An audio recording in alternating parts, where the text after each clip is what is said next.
এখন আমি আপনাদের সাথে শেয়ার করছি করমজা ভর্তার দুর্দান্ত সুস্বাদু একটি রেসিপি।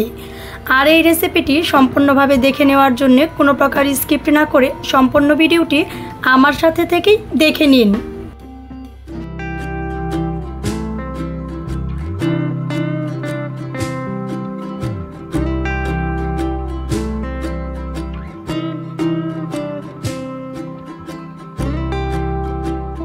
করমজা ভর্তার এই ভিডিওটি শেয়ার করার জন্য মিডিয়াম সাইজের বেশ কিছু করমজা নিয়ে পরিষ্কার জল দিয়ে খুব ভালো করে ধুয়ে নিয়েছি।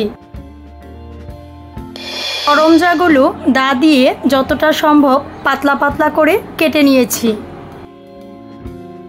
পাতলা পাতলা করে করমজাগুলো কেটে নিয়ে 1 চামচ দিয়ে দিচ্ছি লেবুর রস, টেস্ট অনুযায়ী দিয়ে দিচ্ছি লবণ,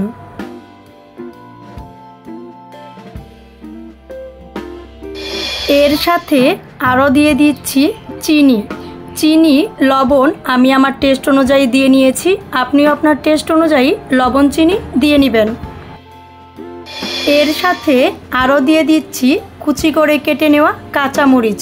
লবণ, চিনি, কাঁচামরিচ যার যার টেস্ট অনুযায়ী দিয়ে নিলেই ভর্তাটা খেতে কিন্তু সুস্বাদু হয়। আমি আমার টেস্ট অনুযায়ী কাঁচামরিচ কুচি দিয়ে নিয়েছি। এর সাথে আরও দিয়ে দিচ্ছি কাসুন্দি। যে কোনো ভর্তাতে কাসুন্দিটা আমার খুব পছন্দ, এর জন্যে কাসুন্দিটা একটু বেশি করে দিয়ে নিয়েছি। সমস্ত কিছু দিয়ে নেওয়া শেষ। 2টি কাঁটা চামচ দিয়ে বেশ অনেকটা সময় নিয়ে খুব ভালো করে মিশিয়ে নিচ্ছি।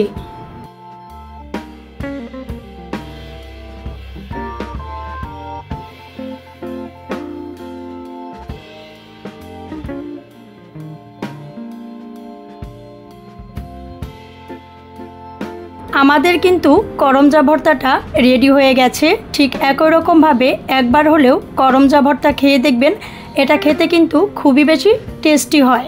আর আপনার করা করমজা ভর্তাটা কেমন হয়েছিল অবশ্যই কমেন্টস করে জানিয়ে দিবেন। আমাদের চ্যানেলের ভিডিওগুলো দেখে ভালো লাগলে লাইক করবেন, শেয়ার করবেন এবং সাবস্ক্রাইব করে আমাদের চ্যানেলের সাথেই থাকবেন।